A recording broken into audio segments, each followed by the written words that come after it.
Alhamdulillahirabbil alamin wa bihi nasta'inu ala umuri dunya waddin wassalatu wassalamu ala asyrafil anbiya'i wal mursalin habibina wa rasulina Muhammadin wa ala alihi wa ashabihi ajma'in amma ba'd. Kita melanjutkan pembahasan di kitab Bulughul Maram min Adillatil Ahkam karya Al-Hafidz Ibnu Hajar Al-Asqalani.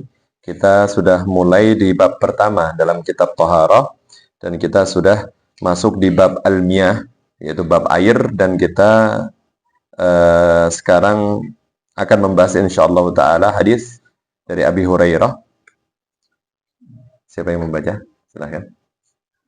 Silakan. Hadis Abu Hurairah dan setelahnya Abu Qatadah.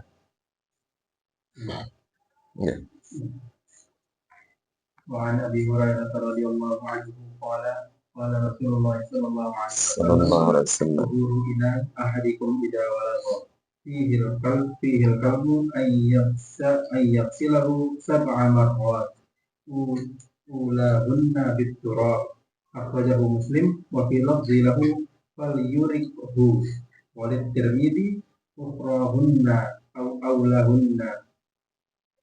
وعن أبي قتادة رضي الله عنه أن رسول الله صلى الله عليه وسلم قال في الهرة إنها ليست بنجس إنما هي من الطوافين عليكم أخرجه الأربعة وصححه الترمذي وابن خزيمة.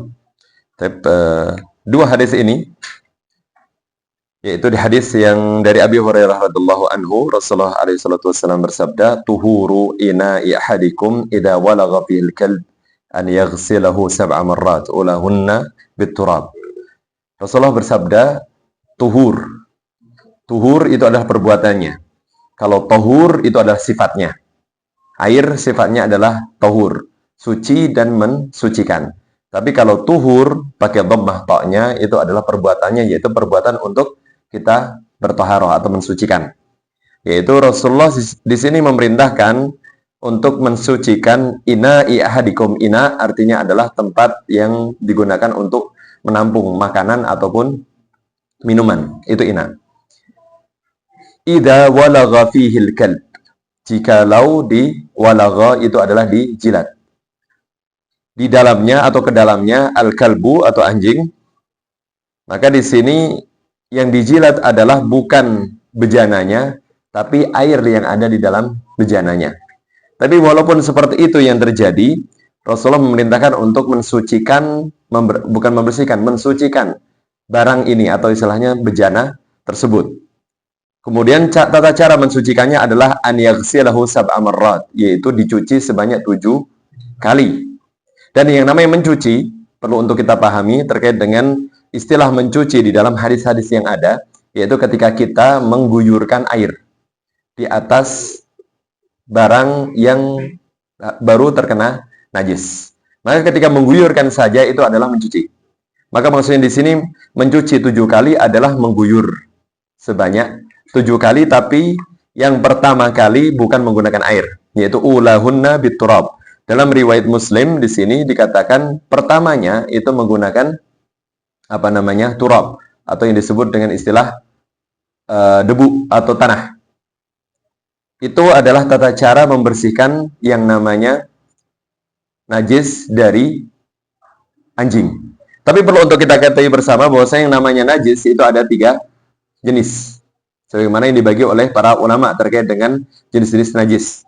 Yang pernah kita singgung terkait dengan najis dan hadas. Hadas itu sifatnya, tidak ada wujudnya, yaitu ketika seseorang habis buang air, kemudian itu menjadikan seseorang itu berhadas. Tapi tidak ada wujudnya, tidak ada najisnya di tubuh orang tersebut. Maka dari itu namanya hadas. Itu cara membersihkannya yaitu dengan wudu ataupun mandi atau dengan tayamum. Kemudian terkait dengan najis, maka yang namanya najis nanti akan ada bab yang lebih rinci terkait dengan bagaimana kita membersihkan najis. Tapi najis itu adalah barang, suatu barang yang memang dihukumi dalam syariat itu najis. Apa saja diantaranya adalah ini yang disebutkan oleh Rasulullah. Maka dari itu para ulama membagi 3 najis di 3 level, yaitu level yang pertama adalah najis najasah mughalladhah, yaitu najis yang paling besar. Dan najis yang paling besar itu hanya air liurnya anjing. Maksudnya yang keluar dari anjing. Jadi tidak ada selain daripada anjing itu masuk dalam kategori yang najis besar. Mughalladah, bukan. Kenapa disebut mughalladah? Karena tata cara mensucikannya itu sudah dijelaskan dalam syariat, dalam artian aturannya harus mengikuti syariat. Karena hukum asal yang namanya mencuci barang yang terkena najis itu tidak ada batasan. Atau tidak ada cara khusus. Itu hukum asalnya tidak ada.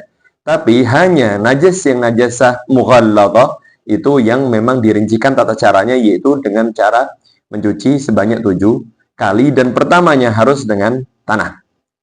Jadi tidak boleh kita merubah tata cara ini ketika memang mensucikan najis yang najis levelnya adalah yang paling tinggi, yaitu mughalladah. Adapun level yang paling terakhir itu adalah najasah mukhaffafah, yang memang khafif, yang ringan. Yang namanya najis ringan itu cukup dengan diperciki air saja, bukan dicuci. Jadi hanya cukupnya dikatakan oleh para ulama dengan an-nadhu. An-nadah itu hanya memperciki air. Nanti kita akan sampai di hadis-hadis yang membicarakan terkait dengan najis kecil dan cara mensucikannya. Dan kita contohkan terkait dengan hadas yang najis yang kecil itu diantaranya adalah air kecil, air kencing anak laki-laki, bayi laki-laki yang belum makan makanan kecuali ASI. Anak kecil yang laki-laki, perempuan tidak, karena hanya khusus laki-laki, yang mana air kencingnya itu hukumnya adalah najasah mukhaffafah saja. Cukup untuk diperciki saja. Terus kemudian yang level kedua, tengah-tengah, itu disebut dengan istilah najasah mutawassithah. Najasah mutawassithah. Mutawassithah itu adalah tengah-tengah, dan yang namanya najis tengah-tengah itu adalah mayoritas barang-barang yang memang disebutkan dalam syariah itu najis. Contohnya adalah babi. Semua yang diharamkan atau hampir semua yang diharamkan untuk dimakan itu najis. Binatang-binatang yang tidak boleh dimakan seperti babi. Terus kemudian semua binatang yang punya taring, dan semua burung yang menggunakan cakarnya untuk berburu. Nah, itu semuanya binatang-binatang yang dilarang untuk memakan, maka hukum asalnya mereka adalah najis, barang yang najis atau benda yang najis. Maka ketika yang najis itu kalau mengenai tubuh kita ataupun pakaian kita, kita wajib membersihkan. Adapun tata caranya tidak ada tata cara khusus untuk membersihkan najis yang tengah-tengah itu. Yang ada hanya yang paling tinggi saja, yaitu tata caranya jelas dalam syariat itu harus 7 kali, tidak boleh kurang. Lebih diperbolehkan, ya kan? Tapi minimal di sini adalah 7 kali. Kemudian terkait dengan penggunaan turab atau tanah. Di dalam riwayat Muslim dikatakan ulahunna, yaitu pertamanya menggunakan tanah. Kemudian dalam riwayat Tirmidzi kita temukan di sini ukhrahunna au ulahunna biturab. Seorang periwayat hadis di sini ragu-ragu antara pertama yang harus menggunakan tanah atau salah satu dari pada 7 kali mencuci tersebut. Maka yang masyhur di kalangan kita bahwa saya mencuci bekas jilatan anjing itu sebanyak 7 kali dan salah satunya menggunakan tanah. Tapi yang benar dari pendapat ulama terkait dengan cara mensucikan najis yang mughallad tadi, yaitu yang pertama wajib dengan tanah. Jadi yang pertama, bukan salah satu. Jadi pertama kali itu harus menggunakan tanah terlebih dahulu, baru yang kedua sampai ke-7 itu semuanya menggunakan air. Kenapa? Karena riwayat dari Imam Muslim itu lebih kuat hadisnya. Hadisnya lebih kuat dan secara tegas dinyatakan ulahunna, yaitu pertamanya menggunakan tanah. Bukan kedua, bukan ketiga, atau bukan salah satunya, tapi jelas pertamanya. Maka ini menyebabkan bahwasanya yang namanya mencuci najis, yang najasah mughalladah itu 7 kali, dan pertama harus dan wajib menggunakan tanah itu tadi. Karena ini adalah ketetapan dalam syariat dan itu tidak bisa dirubah. Nah, ini terkait dengan cara mencuci najis yang mughalladah, dan jenisnya hanya satu, yaitu anjing. Dan apanya yang najis di sini? Rasulullah mengatakan walagha fihi al-kalb. Berarti yang namanya menjilat itu pasti akan mengeluarkan liur. Maka yang najis adalah liurnya. Yang najis mughalladah itu adalah liurnya. Kemudian dikiaskan dengan liur adalah semua yang keluar dari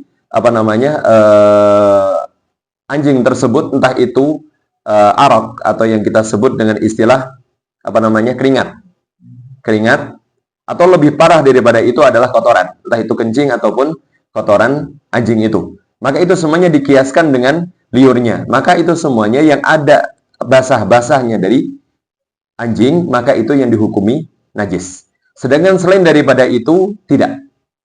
Itu adalah pendapat yang paling rajih dari kalangan ulama terkait dengan selain daripada yang basah-basah keluar dari anjing. Maka dari itu yang namanya bulunya anjing itu boleh disentuh oleh seorang, tapi dengan syarat dia tidak menemukan ada yang namanya bekas basah.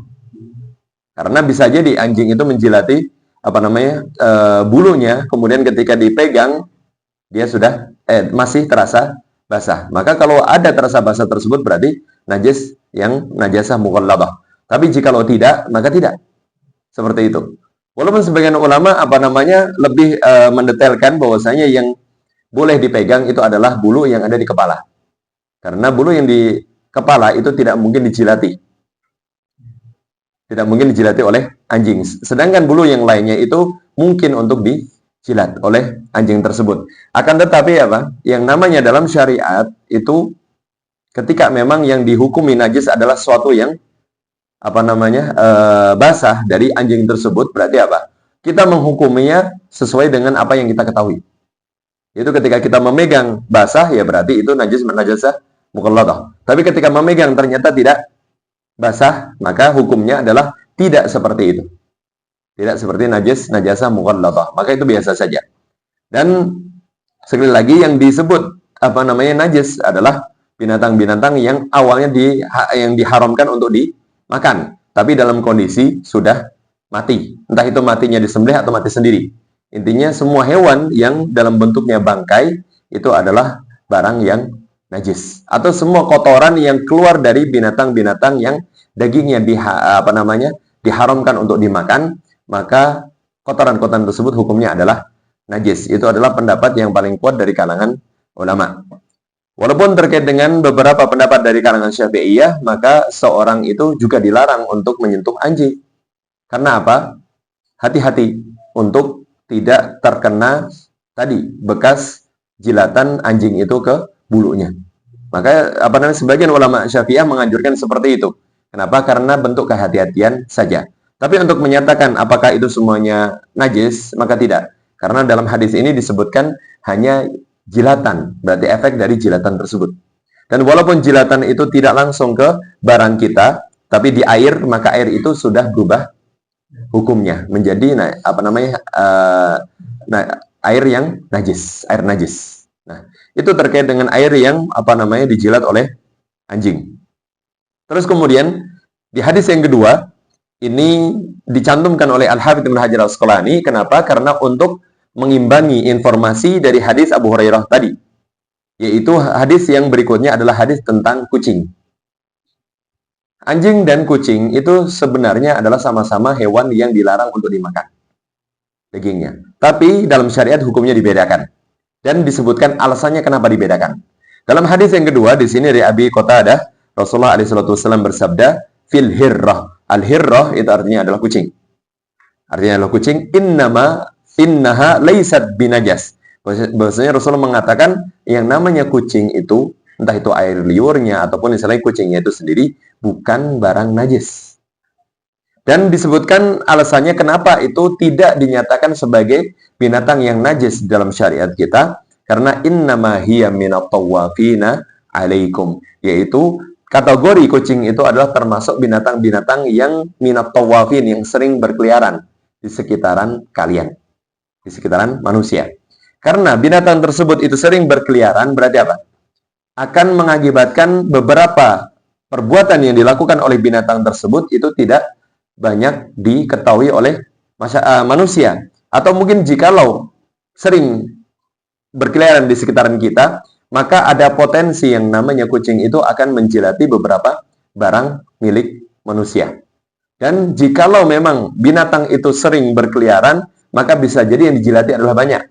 Nah, ketika yang dijilati adalah banyak dan syariat menyatakan itu najis, maka yang terjadi apa? Akan ada beban tambahan dalam pelaksanaan syariat. Maka syariat Islam itu adalah syariat yang identik dengan ketika ada kesulitan dalam mempraktikkan syariat, hukumnya itu menjadi ringan. Atau yang biasa disebut dengan istilah rukhsah. Maka kaedahnya adalah al-masyaqqatu tajlibut taisir. Yang namanya kesulitan, beban tambahan dalam pelaksanaan syariat, jikalau itu ada atau jikalau itu terjadi, maka hukum syariat Islam itu mengalah, yaitu dengan cara memberikan keringanan. Maka kita tahu beberapa hal di dalam syariat kita, yaitu ketika seseorang pergi safar, bepergian jauh, maka sholat yang tadinya itu 4 rakaat diperbolehkan untuk dikosor menjadi 2 rakaat. Kemudian yang tadinya sholat itu di waktunya masing-masing, kemudian diperbolehkan untuk dijamak, yaitu asar dengan zuhur, kemudian maghrib dengan isya. Dikumpulkan di satu waktu pelaksanaannya. Nah, ini adalah keringanan yang diberikan oleh syariat kita ketika memang ada beban tambahan dalam pelaksanaan syariat. Maka ketika orang sedang bepergian, sedang perjalanan, kalau harus melaksanakan sholat pada waktunya, berarti dia akan berhenti di setiap waktu sholat. Dan itu adalah beban tambahan, kesulitan tambahan. Maka dari itu, hukum syariat Islam yang mengalah. Ini adalah identitas syariat kita, dan itu hanya terjadi di syariat Islam saja, tidak terjadi di syariat selain daripada Islam. Dan ini lagi kembali kepada kucing, yaitu karena kucing itu termasuk binatang yang sering berkeliaran, maka apa? Yang namanya liurnya tidak najis. Dan itu ternyata apa? Ternyata memang dibuktikan dari penelitian secara ilmiah. Yang namanya air liur anjing itu bisa menyebabkan banyak sekali penyakit. Tapi ternyata air liur kucing itu berbeda sifatnya. Yaitu air liur kucing itu memang benar-benar bersih. Bahkan ya benar-benar ketika menjilati itu menyebabkan barang yang dijilati oleh kucing itu bersih, benar-benar bersih. Jadi bukan di situ kuman-kuman yang berbahaya bagi tubuh manusia, tidak ada. Itu adalah istilahnya? Hasil dari penelitian ilmiah terkait dengan kandungan air liur anjing dan kucing. Maka dalam syariat, ketika itu sudah dinyatakan dan Rasulullah tidak mungkin melakukan penelitian terkait dengan kandungan air liur karena tidak memiliki mikroskop, kan seperti itu. Tapi ini diinformasikan oleh Rasulullah secara detail. Kenapa? Karena bukti bahwa ini sebenarnya adalah wahyu. Tidak mungkin informasi ini datang dari Rasulullah saja, tapi itu pasti dari yang menciptakan alam semesta. Karena apa yang diciptakan itu Allah Subhanahu wa taala itu mengetahui detailnya. Maka itulah yang terjadi di syariat Islam, dan ini adalah bukti bahwasanya Rasulullah itu datang dengan wahyu, bukan datang dengan pendapatnya pribadi. Itulah istilahnya karakter dari Rasul kita Nabi Muhammad alaihissalam. Nah, ini adalah terkait dengan kucing, tapi terkait dengan kotoran, entah itu kencingnya ataupun kotorannya, itu semuanya adalah najis. Kenapa? Karena namanya kotoran itu kembali kepada hukum asal, yaitu binatang yang diharamkan untuk dimakan, maka hukumnya adalah najis kotorannya. Kalau najis berarti apa? Tidak boleh dimanfaatkan, tidak boleh diperjualbelikan, dan wajib disucikan. Wajib ketika mengenai suatu barang itu wajib untuk dibersihkan. Itu terkait dengan barang-barang yang najis. Dan saya tambahkan terkait dengan binatang yang dagingnya boleh dimakan. Seperti sapi, kambing, kemudian ayam, dan lain sebagainya. Itu semuanya adalah binatang-binatang yang dagingnya halal untuk kita makan. Maka dari pendapat yang paling kuat dari kalangan ulama terkait dengan hukum kotorannya itu adalah tohir atau suci. Jadi kotoran kotoran ayam, kotoran kambing, kotoran sapi itu suci. Ketika suci berarti apa? Seseorang boleh memanfaatkannya, mengambilnya, mengolahnya menjadi pupuk atau lain sebagainya, atau diperjualbelikan. Jadi jualan kotoran ayam atau jualan kotoran kambing dan kotoran sapi itu diperbolehkan. Kenapa? Karena tohir, suci hukumnya. Tapi kalau barang najis dilarang untuk diperjualbelikan. Itu dalam syariat kita. Walaupun ada manfaatnya, tapi dilarang untuk diperjualbelikan karena memang ada larangan untuk memperjualbelikan, memakan keuntungan dari hasil jual beli barang yang najis. Nah, itu adalah batasan-batasan dalam syariat Islam yang perlu untuk kita ketahui dari dua hadis ini. Baik, kita lanjutkan di hadis berikutnya dari Anas bin Malik. Yang membaca siapa? Mas Ulid? Berarti Iya, monggo. Kalau di saya nggih 10. Kalau di saya 10. Di kitab saya. Bismillahirrahmanirrahim. Wa an Anas bin Malik radhiyallahu anhu. Ya, betul. Ja'a Arabiyyun fabala fi qa'imatil masjid. Fazajarahum nasu. Fanahahum Rasulullah Sallallahu alaihi wasallam. Falamma qadabahu lahu amrun Nabi sallallahu alaihi wasallam. Sallallahu alaihi wasallam. Fi danubin min ma'in fa ukhriqa alaihi muttafaqun alaihi. Wa an Ibni Umar radhiyallahu anhu qala Rasulullah sallallahu alaihi wasallam Sallallahu alaihi wasallam. Ukhilat lana mayyitatani wa damani fa ammal mayyitatani fal jaratu wal judu Wal hud. wa amad damani fal kabidu wa tihal akhrajahu Ahmad wa Ibnu Majah wa fihi dha'fun. Baik. Di hadis yang pertama dari Anas ibn Malik, beliau bercerita terkait dengan beberapa kejadian atau salah satu kejadian di zaman Rasulullah. Yaitu Anas ibn Malik, beliau adalah salah satu pembantu Nabi. Jadi orang yang selalu membantu urusan Nabi di rumah tangga, maksudnya di rumah. Entah itu mengambilkan air atau dan lain sebagainya. Maka salah satu yang membantu Rasulullah itu namanya adalah Anas bin Malik. Anas bin Malik bercerita tentang kejadian yang terjadi di Masjid Nabawi pada waktu itu, yaitu Ja'a A'rabi. Datang, kata Ja'a itu dalam bahasa Arab artinya adalah datang. Tapi datangnya berasal dari daerah yang jauh. Itu adalah Ja'a. Ketika datangnya dari daerah yang dekat, maka disebut dengan ata. Atau menggunakan kata ata ya'ti. Kalau Ja'a yaji'u. Maka ata ya'ti itu adalah datang dari tempat yang dekat. Kalau Ja'a yaji'u berarti datang tapi dari tempat yang jauh. Kemudian yang datang adalah seseorang yang disebut dengan A'rabi. A'rabi itu adalah orang asli Arab atau yang bisa disebut dengan orang Badui. Badui dan pelosok. Karena orang asalnya dari kampung, dari jauh tempatnya. Karena ini yang namanya orang kampung, orang yang memang sangat pelosok. Kemudian di sana pasti memiliki adat masing-masing. Maka salah satu adat yang namanya di pelosok-pelosok seperti itu, mereka tidak terbiasa menggunakan kamar mandi. Seperti itu. Maka dari itu yang terjadi apa? Fabala fi ta'ifatil masjid. Yaitu orang Badui tersebut itu kencing di salah satu sisi di masjid. Karena itu terkait dengan apa namanya? Kebiasaan sebagian orang yaitu apa? Kencing itu di sembarang tempat. Seperti itu. Atau ketika ada tembok, itu adalah kamar mandi. Nah, itu adalah sebagian peradaban yang memang sampai sekarang terkadang juga masih kita temukan. Yaitu kalau masih ada apa namanya, kalau ketemu tembok maka bisa dijadikan untuk kamar mandi atau istilahnya untuk buang air kecil. Nah, itu yang dilakukan oleh orang Badui. Sedangkan para sahabat yang mereka tinggal di Madinah, karena Madinah itu dinamakan Madinah karena sudah apa? Kota disebutnya. Jadi berarti sudah maju terkait dengan budaya dan apa namanya istilahnya adat istiadatnya. Nah, ini terkait dengan kondisi ketika seorang Badui datang ke kota, kemudian dia lakukan adalah kencing di dalam masjid di salah satu sisinya. Maka apa?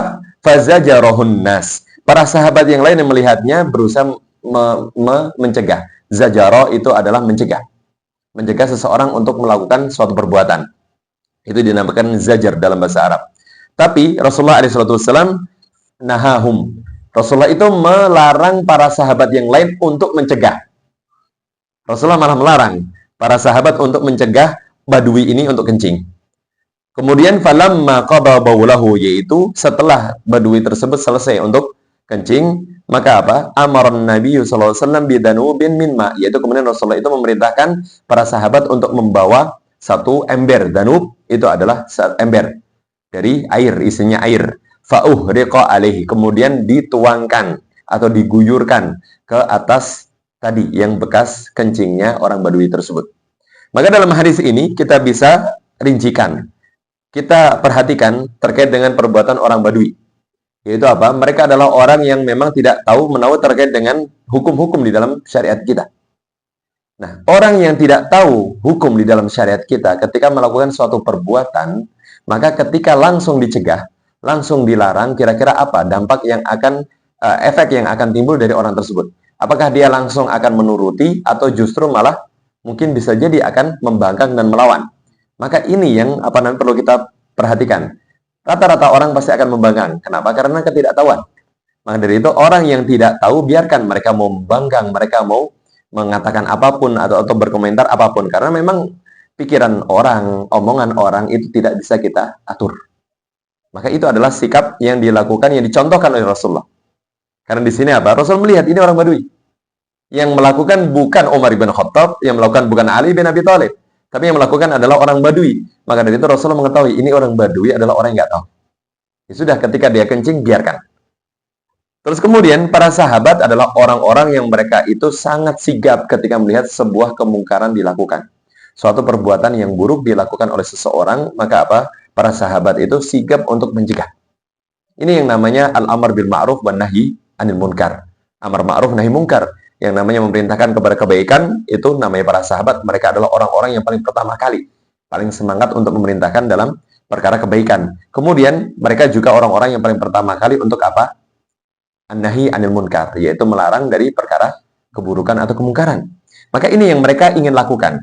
Kemudian Rasulullah mencegah, tadi alasan pertama tadi, yaitu karena ini orang Badui, orang nggak tahu. Kalau dicegah, pasti akan memberontak. Ketika memberontak apa? Bisa jadi ketika ini yang mencegah adalah banyak orang Badui, bisa jadi takut. Yang awalnya mungkin akan memberontak, ketika memang yang mencegah satu orang, itu tidak akan didengarkan. Tapi ketika yang mencegah bareng-bareng, orang Badui itu bisa jadi takut. Kalau orang Badui itu takut, kemudian kencingnya belum selesai, maka yang terjadi, kencingnya akan kemana-mana. Nah, ini yang bahaya. Ketika terjadi, bahkan di dalam masjid. Maka biarkan sampai selesai, dan itu yang kotor hanya satu titik. Yang najis hanya di satu tempat saja. Berarti apa? Ketika membersihkannya tidak begitu berat. Maka di sini ada semacam kaidah dalam syariat Islam, yaitu apa? Irtikab adna mafsadatin dar'u a'la mafsadatin birtikabi adnahuma. Yaitu mencegah ketika seseorang menemukan ada dua keburukan, dua madarat. Maka ketika itu yang ditemukan, seseorang itu wajib menimbang. Menimbang mana yang lebih besar kemadaratan dan mana yang lebih kecil. Dan ketika tidak ada pilihan ketiga, harus memilih dari salah satu dari keduanya harus dilakukan. Maka apa? Seseorang itu memilihnya yang kecil. Tetap melakukan sebuah keburukan, tapi apa? Yang kecil. Kenapa? Karena melakukan yang kecil itu untuk mencegah terjadinya madarat yang besar. Nah, di sini Rasulullah apa? Melihat bahwasanya ketika seorang Badui itu kencing di satu titik, maka mudah untuk dibersihkan karena hanya satu lokasi saja. Tapi ketika kok Badui itu kemudian ketakutan karena dilarang oleh para sahabat, bisa jadi kencingnya ke mana-mana. Maka ini adalah kemadaratan juga, tapi lebih besar. Maka Rasulullah membiarkan yang kecil terlebih dahulu untuk biar terjadi. Kemudian setelah itu tinggal solusinya adalah membersihkan, yaitu dengan cara mencuci. Mencuci yaitu seperti yang kita sebutkan tadi, mengguyur air tempat tersebut. Kemudian kita lihat dalam hadis ini, Anas bin Malik mengatakan bidanu bin min ma, yaitu satu ember air. Jikalau kita bandingkan antara air kencing seseorang dengan air yang di ember, kira-kira mana lebih banyak? Pasti dalam ember lebih banyak. Berarti dari hadis ini kita bisa mengambil kesimpulan bahwasanya syarat untuk membersihkan barang yang terkena najis, yaitu dengan air yang jumlah airnya harus lebih banyak daripada najis itu sendiri. Itu adalah syaratnya. Jadi tidak boleh sama, apalagi kurang. Kalau seandainya najis itu adalah 100 mili, maka yang namanya air yang digunakan untuk mengguyur ataupun mencuci tempat tersebut atau barang yang terkena najis tersebut itu wajib lebih banyak daripada 100 ml. Harus lebih banyak. Karena di sini Rasulullah memerintahkan satu ember, bukan satu gayung. Karena bisa jadi satu gayung itu mirip dengan air kencing yang dikeluarkan oleh seorang manusia. Maka itu yang lebih banyak, itu yang diperintahkan oleh Rasulullah SAW. Itu yang kita bisa ambil dari hadis Anas bin Malik ini. Kemudian kita lanjutkan di hadis Abdullah ibn Umar, yaitu terkait dengan sabda Rasulullah, uhillat lana maitatan wa daman, yaitu dihalalkan bagi kami dua bangkai, dua jenis bangkai dan dua jenis darah. Karena hukum asal yang namanya bangkai itu adalah najis. Kalau semua yang najis itu pasti haram untuk dimanfaatkan, apalagi dimakan, dikonsumsi. Kemudian darah itu hukum asalnya juga haram untuk dikonsumsi. Kenapa? Karena memang sebagian darah itu najis. Darah dibagi oleh para ulama ada 3 macam. Ada 3 macam darah. Nah, darah yang pertama itu adalah darah najis. Darah yang disebut dengan istilah najis, maka itu darah yang tidak boleh apa-apain. Yaitu apa? Darah, contohnya adalah darah hewan yang haram untuk dimakan. Maka itu pasti najis. Kucing, darah anjing, dan darah babi dan lain sebagainya itu pasti najis. Kemudian darah hewan yang memang binatang tersebut itu halal untuk dimakan dagingnya, tapi darah tersebut darah yang mengalir. Darah yang mengalir itu ketika keluarnya dari setelah disembelih, maka darahnya banyak mengalir. Itu najis. Kemudian ketika binatang seperti kambing atau sapi luka, kemudian keluar darah banyak, maka darah itu juga hukumnya adalah najis karena masuk ke umuman audaman masfuhan, kata Allah SWT, yaitu darah yang mengalir, darah yang muncrat. Itu adalah darah yang hukumnya najis. Maka semua makanan yang memang istilahnya terbuat dari darah juga hukumnya adalah najis.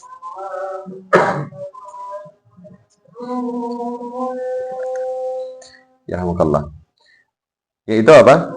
Kembali lagi kepada darah tadi, yaitu ketika darah itu jumlahnya banyak, maka hukum asal namanya darah itu adalah najis.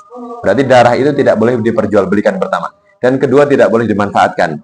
Sebagian orang-orang itu mengumpulkan darah binatang kemudian dibekukan, yang disebut dengan nama saren. Kalau di pasar itu ada namanya seperti kalau nggak salah suren atau saren. Jadi itu adalah darah, aslinya darah, tapi dibekukan. Jadi jadinya itu seperti ati. Jadinya seperti ati.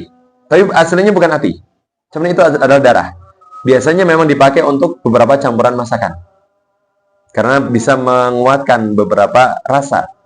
Asalnya adalah darah. Dan itu hukumnya adalah haram. Kenapa? Karena itu adalah darah yang mengalir asalnya. Maka semua darah yang mengalir adalah haram dan najis. Kemudian macam yang kedua dari namanya darah itu adalah darah yang tahir. Tapi tadi contoh darah yang najis selain daripada darah hewan tadi yang kita sebutkan, ada satu lagi darah yang najis adalah darah haid. Darah haid perempuan itu adalah darah najis. Kemudian darah manusia yang banyak itu berarti masuk ke umuman darah yang tadi mengalir. Maka itu juga najis. Ketika seorang luka dan darahnya banyak, maka itu yang rojih dari pendapat yang paling kuat dari kalangan ulama adalah najis. Masuk ke umuman darah yang mengalir. Kemudian macam yang kedua dari darah itu adalah darah yang tahir, suci. Darah suci itu adalah darah yang sedikit yang keluar dari binatang yang aslinya tidak memiliki darah. Seperti lalat, seperti kecoa, seperti nyamuk. Maka itu semuanya adalah darah suci, kan darahnya sedikit. Dan memang binatang tersebut itu asalnya tidak memiliki darah, asalnya. Maka ketika nyamuk, maka itu bukan darah dia aslinya, tapi darah yang sudah dimakan oleh nyamuk, tapi masuk ke dalam tubuh nyamuk. Dan ketika seorang itu memukul nyamuk dan sampai pecah tubuhnya, berarti mengeluarkan darah. Maka itu darah yang suci, sedikit, karena sedikit. Dan sedikit itu tidak mengganggu sesuatu yang banyak, yaitu seperti tubuh kita. Itu tidak mengganggu. Maka itu darah yang suci. Terus kemudian terkait dengan darah yang suci juga adalah darahnya orang yang meninggal dalam kondisi syahid. Orang yang mati syahid. Orang dalam peperangan, kemudian ketika dia perang luka-luka dan mengeluarkan banyak darah, maka darah tersebut itu hukumnya adalah suci. Itu adalah darah pengecualian. Karena Rasulullah itu memerintahkan ketika orang mati syahid itu tidak boleh dimandikan. Tidak boleh dimandikan. Jadi biar apa adanya seperti itu dan dikafani, terus kemudian langsung dimakamkan. Atau bahkan ketika dikafani itu lebih afdolnya menggunakan pakaian yang sedang dikenakan. Biar apa adanya. Karena ketika nanti dibangkitkan, semua orang yang meninggal itu akan dibangkitkan sesuai dengan kondisi matinya. Kalau seseorang itu kondisinya mati syahid, berarti apa? Dia akan dibangkitkan dalam kondisi itu. Jadi namanya mati itu ibarat seperti orang tidur. Ketika orang terakhir tidur di kamar, maka ketika dia bangun, dia akan terbangun di kamar juga. Atau ketika seseorang ketiduran di masjid, ketika dia bangun, dia juga akan bangun di masjid juga. Maka seperti itu namanya kondisi orang yang akan dibangkitkan setelah mati kelak. Seperti itu. Dan orang yang mati syahid, maka setiap darah yang mengalir itu akan menjadi saksi nanti di hadapan Allah bahwasanya itu adalah perbuatan orang tersebut untuk membela agama Allah. Maka itu yang menjadi kondisi yang spesial bagi orang yang mati syahid dan dikhususkan terkait dengan darahnya, maka darahnya itu adalah suci. Terus kemudian macam yang ketiga dari darah itu adalah darah yang banyaknya najis tapi yu'fa'an qalilihi. Kalau sedikitnya itu dimakfu atau dimaklumi. Jadi sedikitnya itu tidak dianggap najis, tapi kalau banyak itu dianggap najis. Yaitu tadi yang kita sebutkan darah manusia. Darah manusia itu kalau banyak najis, tapi kalau sedikit itu tidak najis. Sedikit dalam artian ketika seorang tergores, luka goresan dan darahnya tidak banyak. Walaupun para ulama berbeda pendapat terkait dengan darah banyak atau sedikit. Maka sebagian ulama menyatakan bahwasanya patokan banyak sedikitnya itu kembali kepada urf atau adat istiadat. Ketika seorang atau teman-teman melihat, orang-orang di sekitar melihat luka tersebut atau darah tersebut, mereka menyatakan, oh ini darahnya banyak. Maka berarti hukumnya adalah darah banyak, berarti najis. Darah manusia. Tapi ketika orang-orang sekitar mengatakan, enggak, ini darahnya sedikit. Maka itu hukumnya adalah darah sedikit dan tidak najis. Itu adalah jenis ketiga dari yang namanya darah, yaitu darah manusia. Seperti itu. Itu terkait dengan 3 pembagian darah yang hukum asalnya darah itu adalah najis. Tapi dalam syarat kita ada pengecualian. Ada darah yang dihalalkan. Berarti kalau dihalalkan, suci, tidak najis. Yaitu apa yang disebutkan oleh Rasulullah. Pertama tadi, dua bangkai hewan yang boleh dimakan, yaitu pertama adalah al-jarad. Jarad itu adalah belalang kalau kita sebutnya. Tapi namanya jarad itu adalah semua binatang yang tidak memiliki darah di tubuhnya. Maka bangkainya itu hukum asalnya boleh dimakan, hukum asalnya. Seperti belalang, terus kemudian seperti beberapa binatang yang memang tidak memiliki darah. Tapi jarad itu adalah masih kelompoknya belalang. Jadi di situ tidak dimasukkan ke dalamnya seperti lalat atau kecoa. Nah, dua-duanya tidak masuk dalam kategori jarad atau belalang. Kemudian al-hud. Al-hud itu adalah semua binatang yang tinggal di air. Ikan berarti. Jenis ikan dan lain sebagainya, al-hud. Tapi secara makna, secara bahasa, al-hud itu adalah jenis hewan yang tinggal di air dan ukurannya besar. Itu hud. Seperti ikan paus dan lain sebagainya, maka itu disebut dengan istilah hud di dalam bahasa Arab. Maka kita temukan bahwasanya bangkai yang boleh dimakan adalah belalang dan keluarganya atau sejenisnya, kemudian ikan dan pokoknya semua hewan yang tinggal di laut. Jadi ketika kita menemukan ada bangkai ikan atau ada bangkai hewan tapi tinggal di ikan, tinggalnya di air, tapi ketika di daratan itu adalah haram. Seperti apa? Anjing laut. Di darat anjing haram, kan gitu. Tapi ketika ada hewan di air juga namanya sama, yaitu seperti anjing laut atau singa laut, maka itu semuanya adalah halal. Itu semuanya adalah halal kan tinggalnya di laut. Karena semua yang tinggal di laut itu hukumnya adalah halal sebagaimana hadis yang pertama di bab ini, yaitu al-hillu maitatuhu, yang namanya binatang yang tinggal di air itu semua bangkainya adalah halal. Bahkan ketika ada yang namanya putri duyung, ketika ditemukan itu mati, ya kan, bangkainya, maka itu juga halal untuk dimakan. Kalau memang benar-benar seseorang itu menemukan putri duyung. Kalau ikan duyung jelas itu jenis ikan. Tapi kalau ada putri duyung beneran, ya kan, ditemukan, maka hukum asalnya itu boleh dimakan. Karena dia adalah yang tinggal di laut. Semua yang tinggal di laut itu adalah mubah atau halal untuk dimakan. Dan bangkainya itu juga halal dan tidak perlu disembelih. Karena memang namanya bangkai itu meninggal sendiri kan gitu. Nah, seperti itu. Itu adalah 2 jenis hewan yang dikecualikan oleh Rasulullah untuk boleh seseorang itu mengkonsumsinya. Kemudian 2 darah yang dikecualikan adalah pertama abtihal. Tihal itu kalau kita terjemahkan dalam bahasa kita itu limpa. Salah satu organ yang namanya limpa. Limpa itu seperti kantung yang istilahnya seperti darah juga. Ya, lebih banyak semacam kayak urat-urat darah kandungannya limpa. itu hukumnya adalah mubah untuk dimakan. Jika seseorang itu suka jeroan binatang, maka ketika makan limpa itu boleh. Walaupun dia seperti darah. Atau yang kedua itu adalah kabid. Kabid itu ati. Kabid itu ati. Ati itu kan seperti darah yang membeku. Ati. Tapi itu adalah pengecualian di dalam syariat, yaitu hukumnya adalah halal untuk dimakan. Nah, itu adalah pengecualian. Sedangkan darah selain daripada dua jenis ini, hukumnya adalah najis dan haram untuk dimakan. Seperti itu. Walaupun Ibnu Hajar al-Asqalani mengatakan bahwasanya hadis ini diriwayatkan oleh Imam Ahmad dan Ibnu Majah dan fihi dha'af. Di dalam hadis tersebut ada kelemahan, ada semacam indikasi hadis ini lemah. Tapi ketika Ibnu Hajar mengatakan hadis ini ada kelemahan, berarti apa? Bahwasanya hadis ini juga memiliki pendukung dari hadis-hadis yang lain yang menyebabkan hadis yang lemah itu kemudian dikuatkan dengan adanya hadis-hadis yang semisal dari riwayat-riwayat yang lain. Itu adalah istilahnya bagaimana cara ulama menentukan hadis ini sahih ataupun dhaif. Karena yang namanya hadis dhaif hukum asalnya adalah haram untuk dipraktekkan. Kalau kita menemukan hadis lemah, maka tidak boleh dipraktekkan. Ketika kita memang berkesimpulan bahwasanya hadis itu lemah. Tapi ketika orang lain berkesimpulan hadis ini sahih dan kita mengatakan itu lemah, maka hadis tersebut itu haram kita praktekkan, tapi boleh dipraktekkan oleh orang lain yang menyatakan hadis itu sahih. Nah, seperti itulah bagaimana kita mensikapi ketika ada hadis yang hukumnya sunnah, hukumnya lemah ataupun sahih.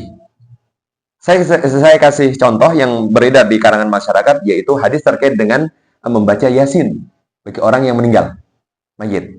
Hadis itu sebagian ulama mengatakan lemah, sebagian lagi mengatakan sahih. Maka apa? Orang-orang yang membaca Yasin terus kemudian membacakan itu untuk orang yang telah meninggal, maka mereka ketika meyakini hadis ini sahih, berarti itu boleh dilakukan. Tapi bagi orang-orang yang meyakini hadis itu lemah, berarti haram untuk melakukan perbuatan tersebut. Atau contoh yang lain lagi, yaitu seperti membaca surat Al-Kahfi di hari Jumat.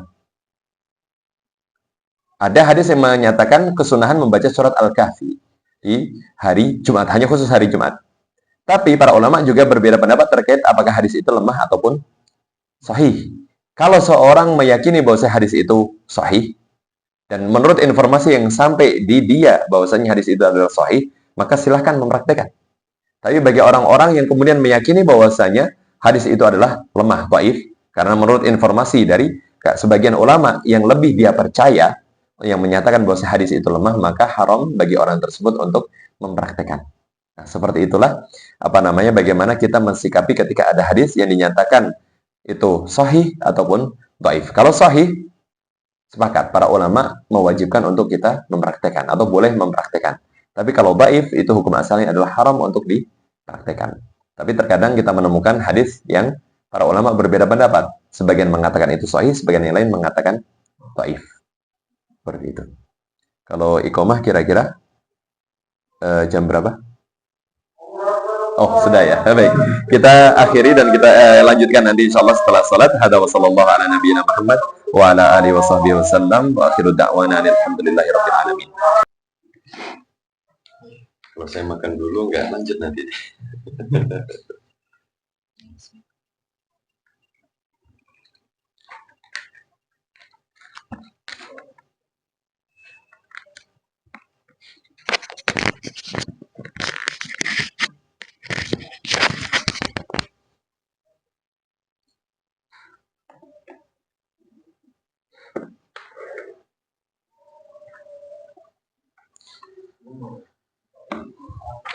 Kita lanjutkan lagi. Bismillahirrahmanirrahim. Alhamdulillah wassalatu wassalamu ala Rasulillah amma ba'd. Kita lanjutkan baca hadis berikutnya. Silahkan yang membaca hadis Abu Hurairah.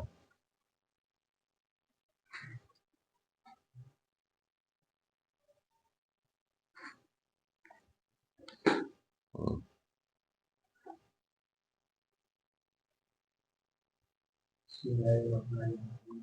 Wa an Abi Hurairah radhiyallahu anhu qala qala Rasulullah sallallahu alaihi wasallam idza waqa'a al-baru fi shara'i ahadikum falyajlis thumma mal yanzih fa inna fi ahadi janahin da'aw wa fil akhir shifa akhrajahu al-Bukhari wa Abu Dawud wa innahu yattaqi janahin allati fihi wa an Abi Waqid al-Laythi radhiyallahu anhu qala an-nabi sallallahu alaihi wasallam Sallallahu alaihi wasallam. ma kutiya min al-bayyinati wa hiya hayyatun fa huwa mayyit akhrajahu Abu Dawud wa Tirmidzi wa ahsanahu wa lafzuhu. Baik. Jadi dua hadis ini, yaitu yang pertama dari Abu Hurairah radhiyallahu anhu, Rasulullah sallallahu alaihi wasallam bersabda, "Idza waqa'ad dzubab." Idza waqa'a itu adalah terjatuh. Ad-dzubab itu adalah lalat. Fi syarabi ahadikum falyaghmizhu. Yaitu jikalau yang namanya lalat itu jatuh, kemudian masuk ke dalam minuman dari kalian, syarab itu adalah minuman, falyaghmizhu, maka Rasulullah memerintahkan untuk memasukkan lalat tersebut, dimasukkan, ditenggelamkan. Itu namanya al-ghams. Al-ghams itu menenggelamkan atau memasukkan seluruh badan ke dalam air. Kemudian summal yanzi'hu, kemudian lalat tersebut dibuang, diambil dan dibuang. Itu summal yanzi'hu. Naza itu artinya adalah mengambil dan membuang. Seperti itu. Fa inna fi ahadi janahaihi da, karena sesungguhnya di salah satu sayapnya itu ada racun, wa fil akhari syifa, dan salah satu di sayap yang lainnya lagi itu ada penawarnya, ada obatnya. Hadis riwayat Al-Bukhari, kemudian dalam riwayat Abu Dawud ditambahkan fa innahu yattaqi bi janahihi alladhi fihi da, yaitu cara tadi, yaitu mencelupkan seluruh tubuhnya ke dalam air, kemudian mengeluarkan atau membuang lalat tersebut, itu adalah tata cara untuk seseorang itu terhindar dari racun yang berada di tubuh lalat. Nah, itu adalah dalam riwayat Abu Dawud. Dari hadis ini kita bisa mengambil beberapa kesimpulan, diantaranya adalah bahwasanya lalat yang dimaksud oleh Nabi, yaitu yang masuk ke dalam minuman seorang, itu berarti telah mati. Karena kalau masih hidup tidak mungkin bisa disentuh oleh orang untuk dimasukkan seluruh tubuhnya ke dalam air. Entah itu minuman panas ataupun minuman dingin, intinya masuk ke dalam air ketika seseorang menemukan ada bangkai lalat. Berarti di sini walaupun disebutnya adalah lalat saja secara umum, tapi yang dimaksud dengan lalat di sini adalah bangkainya. Dan kita ketahui bahwasanya hukum asal semua bangkai hewan, bangkai atau mayyitah dalam sebutan bahasa Arab, yang namanya mayyitah itu adalah semua binatang yang mati dengan sendirinya, tanpa disembelih atau tanpa diburu. Karena karena binatang yang mati karena diburu oleh binatang yang memang dilatih untuk berburu seperti anjing dan lain sebagainya, maka binatang tersebut yang tadinya itu mati karena diburu oleh anjing yang dilatih oleh seseorang, maka itu hukumnya adalah halal, bukan mayyitah, bukan bangkai. Kenapa? Karena matinya karena diburu. Matinya karena diburu.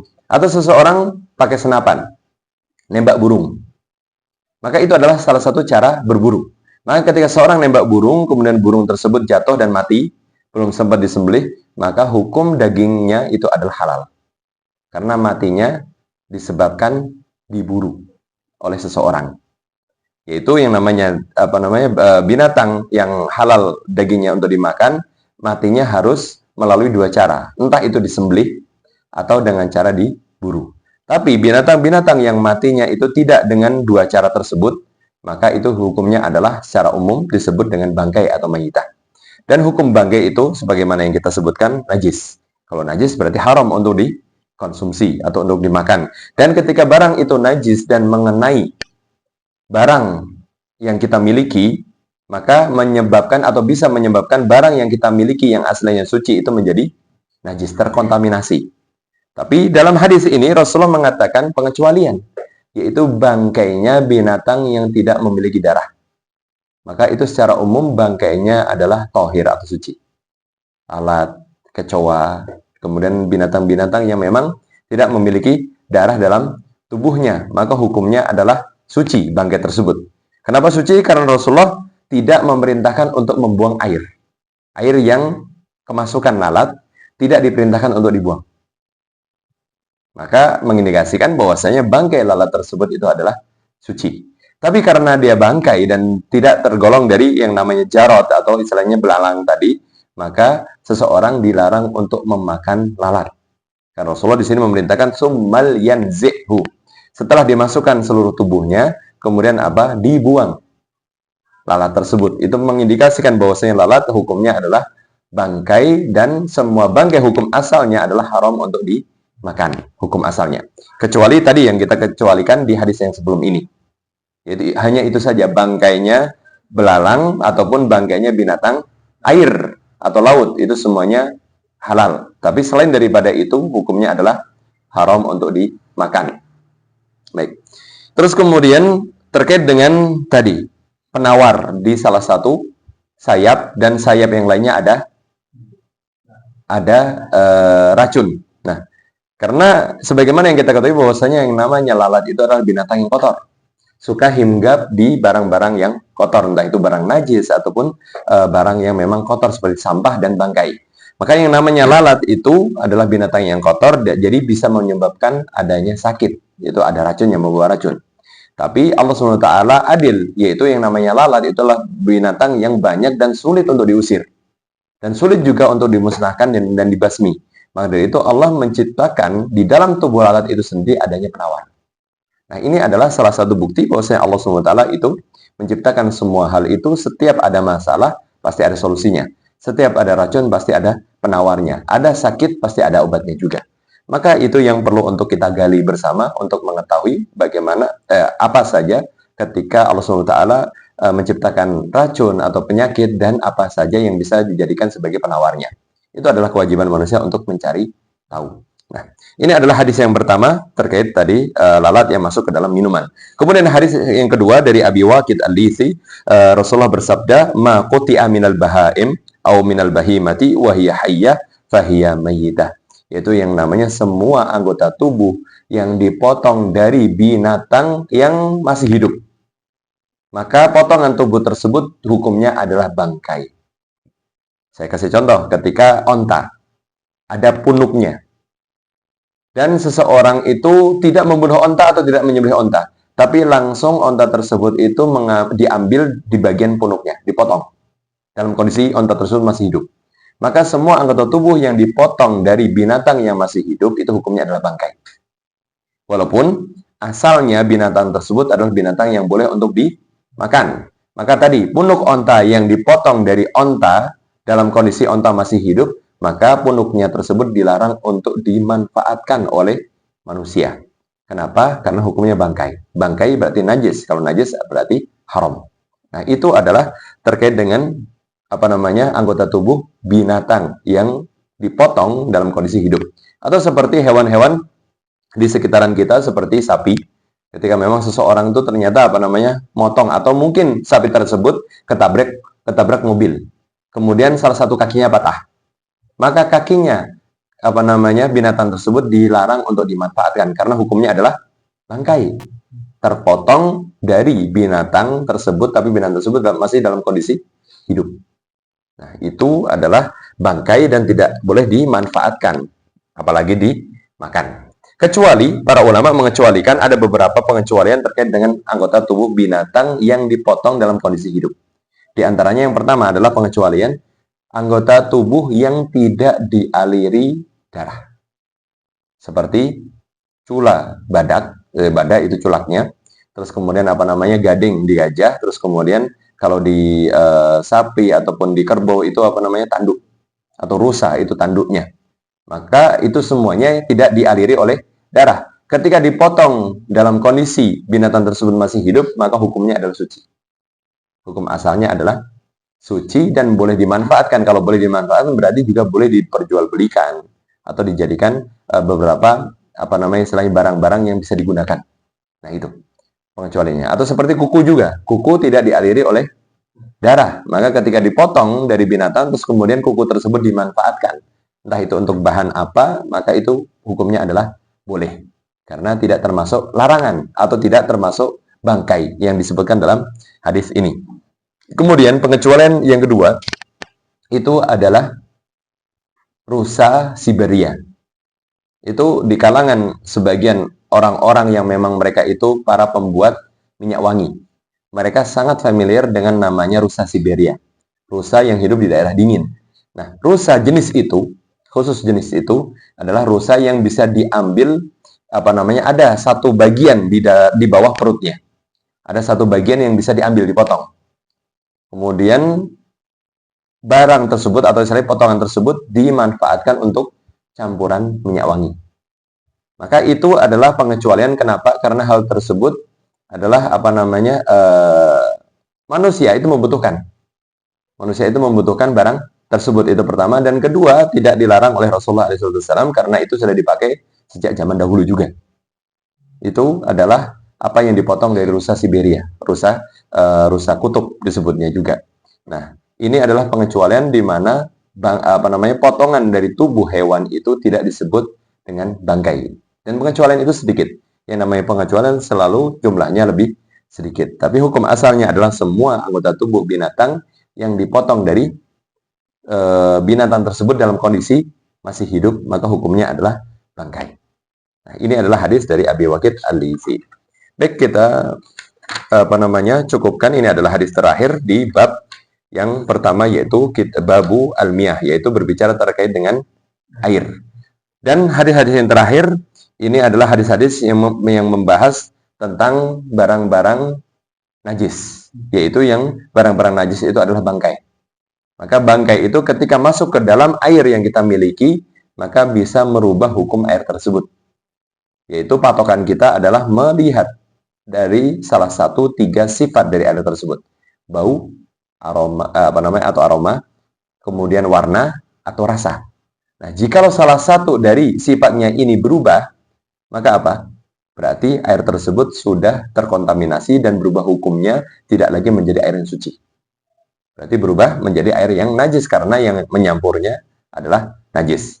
Tapi kalau yang menyampurnya barang yang suci seperti teh, seperti susu, berarti apa? Air ini adalah air suci, tapi tidak bisa dipakai untuk bersuci. Itu hukumnya adalah tohir, bukan tohur. Nah, ini adalah air yang memang tercampur dengan barang yang suci, maka dia berubahnya suci saja. Yang awalnya bisa untuk mensucikan, tapi kemudian hanya suci saja. Terus kemudian kita perhatikan di hadis Abu Hurairah tadi bahwasanya Rasulullah itu memerintahkan lalat tersebut untuk dimasukkan, ditenggelamkan ke dalam air, kemudian dibuang, dan airnya tetap dimanfaatkan. Kenapa seperti itu? Karena ketika kita membuang harta kita, semua barang yang kita miliki dan ada harganya, dibuang begitu saja, itu hukum asalnya adalah haram. Karena masuk dalam kategori tabdzir. Innal mubadzirina kanu ikhwana syayatin. Orang-orang yang mubadzir, namanya tabdzir di dalam istilah fikih, itu sebutnya adalah ketika seseorang menggunakan hartanya untuk sesuatu yang percuma. Digunakan harta tersebut tapi untuk sesuatu yang percuma, tidak ada manfaatnya. Walaupun harta yang digunakan adalah sedikit, maka masuk dalam kondisi tabdzir. Jadi tabdzir itu bukan ketika seseorang mengambil makan terlalu banyak. Tidak, tapi ketika dia membuang barang yang masih berharga, itu sudah masuk dalam kondisi tabdzir. Maka kita wajib untuk memanfaatkan semua barang yang kita miliki. Jikalau kita tidak mampu memanfaatkannya, maka apa? Kita hadiahkan, berikan kepada orang lain. Nah, itu adalah aturan dalam syariat kita. Karena yang namanya barang yang memiliki harga, wajib dimanfaatkan. Tidak boleh dibuang. Maka yang namanya air, sebenarnya air itu adalah barang yang sepele. Murah juga. Tapi Rasulullah di sini tidak memerintahkan untuk membuang. Ketika kemasukan lalat.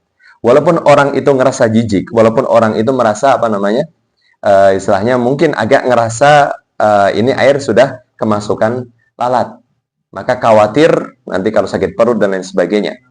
Maka apa? Rasulullah itu sudah memberikan arahan, yaitu masukkan lalat tersebut, maka kita nggak akan sakit perut lagi, kita nggak akan keracunan, karena memang ada penawarnya di dalam salah satu dari sayapnya itu tadi. Kemudian kita tetap diperintahkan untuk memanfaatkan air tersebut. Tidak terus kemudian karena sudah kemasukan lalat dan dibuang begitu saja. Karena membuang barang yang masih memiliki harga itu hukumnya adalah haram, karena itu masuk dalam kondisi tabdir, itu tadi mubadzir orangnya. Nah, itu terkait dengan apa yang dilarang dalam syariat kita, dan ini yang disinggung dalam hadis Abu Hurairah tadi. Baik, kita selesai alhamdulillah di bab yang pertama, dan insya Allah di pertemuan yang akan datang kita akan masuk ke bab yang kedua dan seterusnya. Wallahu ta'ala alam bisawab. Sebelum saya akhiri, mungkin jika ada pertanyaan bisa kita diskusikan pada kesempatan malam hari ini. Ya, silakan. Saya mau tanya, ini kan ada kalau hewan yang tidak ada darahnya itu masuk ke dalam air itu kan tidak najis. Kalau misalnya itu kecoa yang masuk itu maksudnya air yang mensucikan atau air yang suci tapi tidak mensucikan atau najis? Baik, kecoa kan tidak ada darahnya di dalamnya. Kemudian ketika masuk ke dalam air, berarti bangkainya kecoa itu najis atau bukan? Kan tidak. Nah, bangkainya tidak najis, berarti ketika masuk ke dalam air dan bangkai kecoa itu berarti suci. Bangkai kecoa berarti suci. Nah, ketika tidak merubah salah satu dari 3 sifatnya, berarti air tersebut masih dihukum asalnya, yaitu tohur, suci dan mensucikan. Tapi berbeda ketika ternyata banyak kecoa yang mati. Kan itu semuanya tidak najis, ya kan? Suci. Tapi karena banyaknya jumlah kecoa yang mati di satu air, di satu tambungan air, kemudian menyebabkan salah satu dari 3 sifat air tersebut berubah. Contohnya salah satunya adalah aromanya. Airnya itu baunya sudah bau kecoa. Berarti apa? Air tersebut itu bukan lagi air yang suci mensucikan, tapi hanya air suci saja. Air suci tetap dimanfaatkan dengan entah itu untuk mencuci tidak bisa. Karena mencuci kalau tujuannya adalah untuk mensucikan itu tidak bisa. Tapi kalau mencuci untuk membersihkan itu bisa. Yaitu contoh, pakaian kita kotor. Kotornya itu bukan kena najis. Seperti hanya kena keringat kita atau kena tanah, kemudian kita ingin membersihkan. Maka menggunakan air yang seperti itu bisa. Tapi ketika pakaian kita itu terkena najis, menggunakan air seperti itu tidak bisa mensucikan. Maka yang pernah kita singgung adalah mencuci baju menggunakan air sabun itu memang membersihkan, tapi tidak mensucikan. Kalau barang kita atau baju kita itu sebelumnya terkena najis, maka hukumnya masih najis. Wajib kita cuci dengan air mutlak, air biasa seperti ini.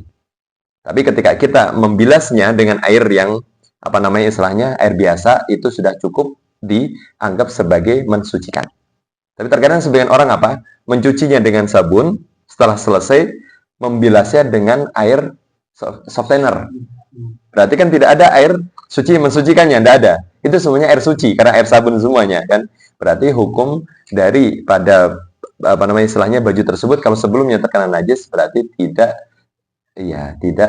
terjadi pensucian pakaian tersebut. Berarti harus dibilas dengan air biasa. Nah, itu terkait dengan sifat air tadi ketika tadi kemasukan kecoa juga. Allah Ta'ala. Yang lainnya silakan. Ya. Misalkan nyuci. Di baju kita tuh ada najis, misalnya bekas kencing. Tapi bekas misalnya air mani, ada mazinya. Kan mazi najis. Nah, dicuci itu dia cuman cuci peras. Kan airnya mengalir, tapi masih ada bekas itunya. Masih ada bekas najisnya. Baik. Terkait dengan cara mensucikan benda yang terkena barang najis itu ada di bab insya Allah bab ketiga. Berarti bab setelah ini dan ada bab setelahnya lagi itu rinciannya. Tapi sedikit saya simpulkan terkait dengan membersihkan najis itu yang pertama kali harus dilakukan adalah menghilangkan bekas najis terlebih dahulu. Jadi ketika semua di pakaian kita ada bekas najis. Contoh adalah air kencing itu tadi atau madi. Madi itu najis. Kalau mani tidak. Mani itu suci. Yang namanya madi itu adalah najis. Masuk dalam kategori najasa mukhaffafah yang ringan. Tapi ketika dia sudah kering, mengeras, maka wajib bagi kita untuk membersihkan bekasnya terlebih dahulu. Setelah hilang bekasnya, kemudian istilahnya pakaian kita itu hanya cukup untuk diperciki. Jadi tidak diguyur dengan air. Tapi bekasnya tadi ketika mengering wajib dihilangkan. Atau ketika masih bekasnya itu basah, berarti apa? Bekas basahnya tersebut dihilangkan terlebih dahulu. Entah itu dengan tisu ataupun dengan apa namanya istilahnya barang yang lain yang bisa digunakan untuk membersihkan. Intinya barang yang najis tersebut dihilangkan terlebih dahulu. Kemudian kalau najis tersebut kategorinya adalah muhaffafah yang ringan, berarti cukup diperciki, tidak usah dicuci. Itu adalah apa namanya tata cara bagaimana kita mensucikan. Nah, tapi kalau seandainya barang itu adalah barang najis yang kategorinya najis yang mutawasithah, yang pertengahan, itu kan mayoritas najis di pertengahan. Maka apa? Seperti contoh kotoran kucing terkena di baju kita. Maka kotoran kucing tersebut itu wajib dihilangkan terlebih dahulu. Kotorannya semampu kita. Walaupun ada bekas-bekasnya, tapi itu nanti bisa dihilangkan dengan air. Tapi jikalau kita mampu menghilangkan semuanya, sudah. Itu kita hilangkan terlebih dahulu. Sudah tidak ada bekas dari yang namanya kotoran kucing tadi. Setelah itu apa? Kita cukup menggujurnya saja. Berarti kan tidak perlu mengucek dan lain sebagainya karena sudah kita lakukan sebelumnya mencuci. Menghilangkannya. Bahkan orang-orang sekarang ketika mereka itu masih ada najisnya dan kemudian dicampur direndam dengan air itu bisa mengkontaminasi justru. Maka ketika ada barang kita atau baju kita terkena najis, ya sebelum kita mencucinya bersihkan dulu barang tersebut, najis tersebut. Baru kita cuci dengan air karena kalau langsung kita kucek dengan air itu bisa mengakibatkan pelebaran najis. Jadi najis bisa nyebar. Seperti itu. Maka itu caranya dibersihkan dulu sebelum dicuci dengan air. Nah, seperti itulah tata cara bagaimana kita menghilangkan najis dari pakaian kita. Nah, seperti itu. Kalau misalnya ini, nah di tembok ini ada najis, najisnya sudah kering. Nah, kita basah, kita pegang. Kita sengaja? Enggak sengaja. Kalau nggak sengaja, semua yang nggak sengaja dengan masalah. Seperti itu. Atau ketika tidak ada cara lagi kecuali dengan memegang langsung, maka itu juga tidak masalah. Tapi ketika semua barang itu sudah kering, entah itu di tembok ataupun di karpet, nah kita ngambilnya dengan barang yang lain, itu hukum asalnya, biar tidak langsung kita terkena najis. Nah, seperti itu. Tapi itu lagi, barangnya, wujudnya najis tersebut harus dihilangkan terlebih dahulu. Itu baru dinyatakan suci. Seperti itu. Silakan. Ya, silakan.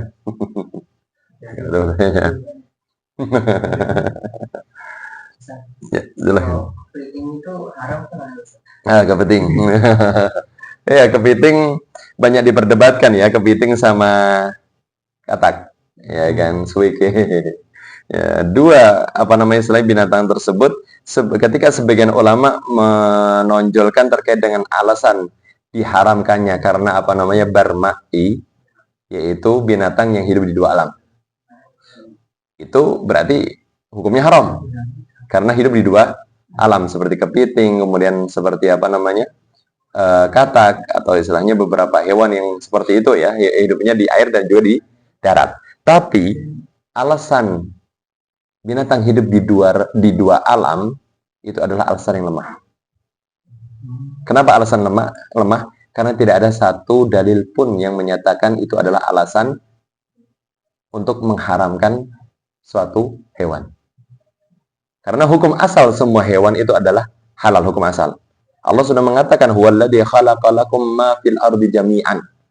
Itu Allah adalah zat yang telah menciptakan seluruhnya yang ada di muka bumi ini untuk kalian, untuk manusia. Berarti kalau untuk kalian itu kan boleh dimanfaatkan. Berarti hukum asalnya adalah semua hal itu adalah halal.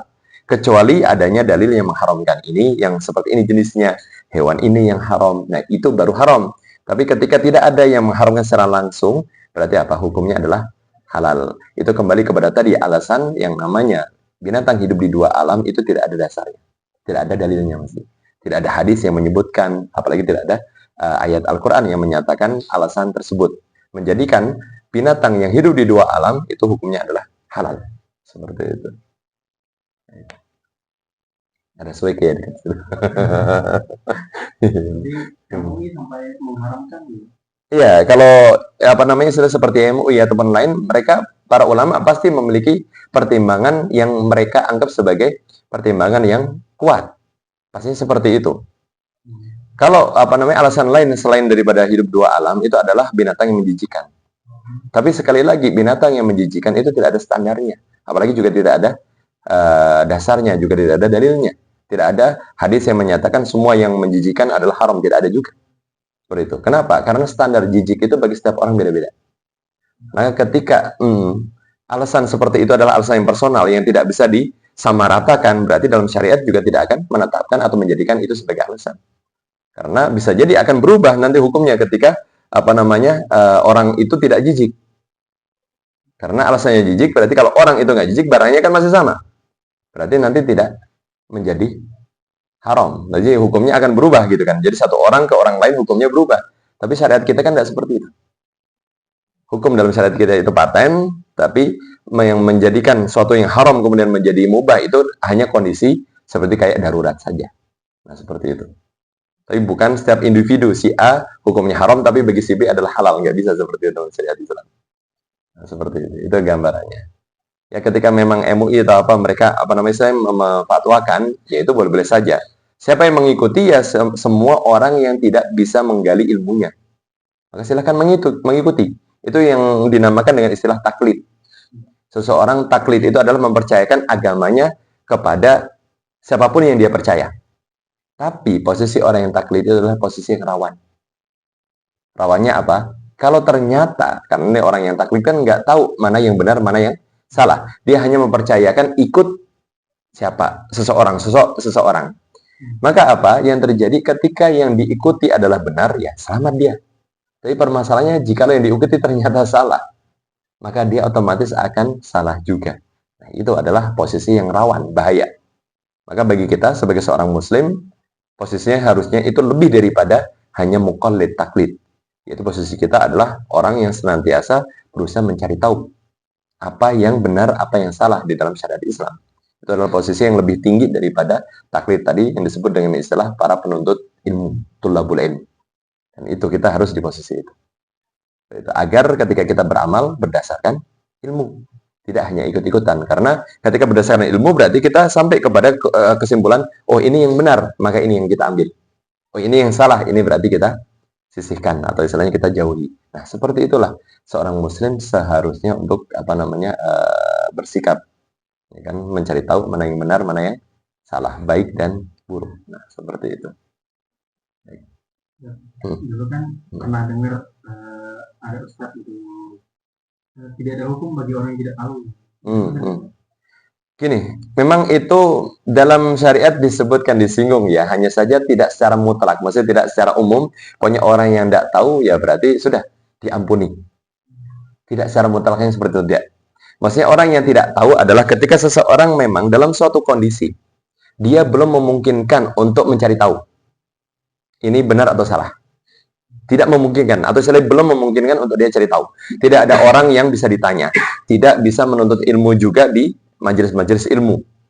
Maka apa? Ketika dia berbuat salah, baru disitulah dia tidak istilahnya dicatat sebagai orang yang berbuat salah, diampuni atau istilahnya dimaklumi. Itu sama seperti ketika seorang itu kan melakukan suatu perbuatan, kemudian ketika dinyatakan oh itu salah. Contoh, saya dulu pernah punya beberapa teman dari daerah Indonesia Timur, seperti Timur, Flores. Ketika datang ke Jawa Tengah, pada zaman itu ya, itu menganggap yang namanya kebun itu seperti hutan. Jadi kebun itu kan pohon-pohonnya ditanam oleh orang, dan kebun tersebut milik orang. Maka buah-buahnya itu adalah milik orang, kan gitu. Tapi teman-teman ini apa? Ngambil saja, karena dia istilahnya tahunya yang seperti itu adalah hutan. Berarti kan namanya hutan, semua buah boleh dipetik siapa saja. Nah, karena itu mereka itu tidak tahu dan juga tidak memungkinkan untuk mencari tahu pada waktu itu. Berarti apa? Kesalahan yang mereka lakukan itu bukan dianggap sebagai pencurian. Berarti nggak salah. Tapi ketika orang itu punya kesempatan untuk mencari tahu, kemudian ada orang yang bisa ditanya, dia wajib untuk bertanya terlebih dahulu. Seperti itu. Nah, itu baru istilahnya kondisi yang memang jelas-jelas berbeda. Jadi tidak secara mutlak tidak ada hukum bagi orang yang tidak tahu, tidak seperti itu. Kalau seandainya kita menyatakan seperti itu secara mutlak, yang terjadi apa? Semua orang akan beralasan, wah karena saya nggak tahu. Tapi yang terjadi apa? Kita tahu sendiri ketika belajar sirah Nabi, kita menemukan bahwasanya orang-orang Quraisy pada zaman Nabi itu mereka mengikuti siapa? Ya, mereka mengikuti nenek moyang kan? Itu kan warisan nenek moyang atau yang disebut dengan kearifan lokal juga. Mereka menyembah berhala-berhala karena mengikuti warisan nenek moyang mereka. Nah, mereka mengikuti. Ketika mereka melakukan seperti itu bisa jadi mereka belum tahu juga bahwasanya yang benar adalah hanya menyembah Allah. Tapi apa? Mereka tetap disebut dicap sebagai orang-orang musyrikin, orang-orang yang bersyirik, orang-orang kafir. Berarti apa? Tetap ada hukumnya. Karena apa? Ada kemungkinan mereka untuk mencari tahu, tapi tidak mau mencari tahu. Kan ada Rasulullah di tengah-tengah mereka. Nah, kenapa mereka tidak menerima dakwahnya Rasulullah? Itu yang menyebabkan mereka itu tidak dihukumi sebagai orang yang diampuni, enggak, tapi tetap dinyatakan sebagai orang yang tersesat karena mengikuti nenek moyang, memilih untuk mengikuti nenek moyang daripada mengikuti Rasulullah. Seperti itu. Seperti itulah gambarannya. Oke, udah. Baik. Ada lagi silakan. Sudah, insyaallah. Baik, jika sudah kita cukupkan dengan doa kafaratul majelis. Subhanakallahumma wa bihamdika asyhadu an la ilaha illa anta astaghfiruka wa atubu ilaik. Wassalamualaikum warahmatullahi wabarakatuh.